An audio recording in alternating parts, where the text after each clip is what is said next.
আজ গরিব বলে বড় ইলিশ কিনতে পারি না, সেজন্য কি সরিষা ইলিশ খাবো না? ফ্রিজে ছিল ছোট ইলিশ, তাই ভাবলাম এটা দিয়ে সরিষা ইলিশটা রান্না করি। খুব খেতে ইচ্ছে করছিল। এই সরিষা ইলিশটা রান্না করতে আমার সময় লাগে মাত্র 10 মিনিটের কম। হয়তো আপনাদের কাছে বিশ্বাসই হবে না, কিন্তু এটাই সত্যি। দেখেই বুঝতে পারছেন এটা কতটা মজা হয়েছিল খেতে। দেখতেও যেমন সুন্দর, খেতে কিন্তু তার থেকে দ্বিগুণ মজার। এই রেসিপিটা খুবই সহজভাবে শেয়ার করছি, আশা করছি আপনাদের কাছে খুব ভালো লাগবে। আসসালামু আলাইকুম, যেখান থেকে আমার ভিডিওটি দেখছেন সবাইকে ওয়েলকাম জানাচ্ছি।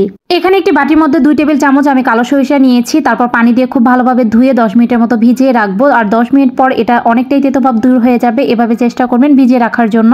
আপনারা চাইলে এখানে সাদা সরিষাটাও ব্যবহার করতে পারেন, অথবা কালা সাদা দুইটাই মিলিয়ে দিতে পারেন। আর আমার ঘরে হচ্ছে কালোটাই ছিল বলে আমি কালোটাই অ্যাড করেছি। আর অবশ্যই কিন্তু একটু পানি দিয়ে ধুয়ে নেবেন। সরিষার ভিতরে অনেক সময় ময়লা থাকে, সেটাও কিন্তু দূর হয়ে যাবে। 3টা মতো কাঁচামরিচ দিলাম, সামান্য একটু লবণ দিয়ে খুব ভালো মতো এটাকে ব্লেন্ডার করে নিচ্ছি।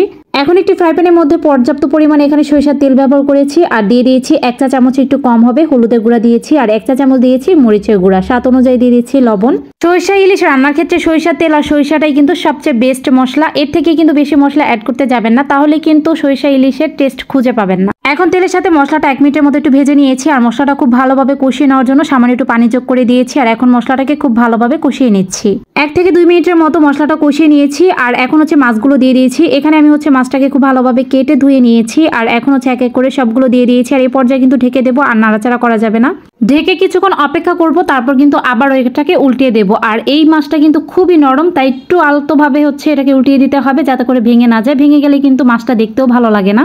মাছ উল্টিয়ে দেওয়ার পর আবারও কিছুক্ষণের জন্য ঢেকে দিয়েছিলাম, কয়েক মিনিটের জন্য। তারপর সরিষাটা যে আমি পেস্ট করে নিয়েছি তার মধ্যে সামান্য একটু পানি যোগ করে একটু নেড়ে তারপর হচ্ছে দিয়ে দিলাম। আর একটু পানি হচ্ছে ব্যবহার করে তারপর হচ্ছে সরিষাটা দিবেন, সরাসরি না দিয়ে। আর এখন হচ্ছে ব্লেন্ডারে জাগটা ধুয়ে আবার একটু পানি অ্যাড করে দিয়েছি। আপনি সরিষাটা কেমন রাখতে চাচ্ছেন, কতটা পাতলা বা ঘন, সেটা আপনার উপরে নির্ভর করবে। অনেকে হচ্ছে সরিষার পরিমাণটা একটু বেশি দিয়ে থাকেন, সেক্ষেত্রে কিন্তু ভালো লাগে না। সরিষাটা যদি আপনি পরিমাণ মতো না দিতে পারেন, তাহলে কিন্তু মাছের টেস্টটাই নষ্ট হয়ে যায়। তো আমি হচ্ছে সরিষাটা একটু ভুনো ভুনো রাখবো। আর আপনারা যদি একটু পাতলা ঝোল রাখতে চান, সেই ক্ষেত্রে কিন্তু আর একটু পানিটা যোগ করে দিতে পারেন। আর এখন কিন্তু আমার রান্নাটা একেবারেই ডান। তো আমি হচ্ছে উঠিয়ে নেওয়ার আগে 2টার মতো কাঁচামরিচ মাঝখান দিয়ে ফেটে তারপর দিয়ে দিচ্ছি। আর কাঁচা যে সরিষার তেলটা আছে সেটা উপর থেকে একটু দিবেন, তাহলে কিন্তু কাঁচা সরিষার তেলে একটু এক্সট্রা ফ্লেভার যোগ হবে। অনেকেই যেটা করেন মশলার সাথে সরিষাটা খুব ভালোভাবে কষিয়ে নেন, সেটা করতে যাবেন না, তাহলে কিন্তু সরিষার টেস্ট নষ্ট হয়ে যায়। মাছটা দেওয়ার পরে তারপর কিন্তু উপর থেকে সরিষাটা দিয়ে দিবেন, তাহলে কিন্তু সরিষাটা স্বচ্ছ থাকে আর খেতেও কিন্তু দারুণ লাগে। আমার রান্নাটা কিন্তু ডান। এখন আমি এটাকে উঠিয়ে নেবো। দেখতেই পাচ্ছেন দেখতে কতটা লোভনীয় লাগছে, আর খেতেও কিন্তু খুবই দারুণ হয়েছিল। আর কালারটা দেখিয়ে হয়তো আপনারা বুঝতে পারছেন, আমার আর বলার কিছুই নেই। কে কিভাবে সরিষা ইলিশটা রান্না করেন আমার জানা নেই, তবে আমি বলবো একবার হলো এভাবে সরিষা ইলিশটা রান্না করে দেখতে পারেন। ইনশাল্লাহ সবাই আপনার প্রশংসা করবে, আর আপনার সরিষা ইলিশ হবে সবচেয়ে বেস্ট। চুলা থেকে নামিয়ে একটি সার্ভিং বাটির মধ্যে এখন সরাসরি সার্ভ করে নিচ্ছি। আর এভাবে আপনারা স্টেপ বাই স্টেপ ফলো করে যদি সরিষা ইলিশ রান্না করেন, তাহলে আপনার সরিষা ইলিশ কখনোই তেতো হবে না।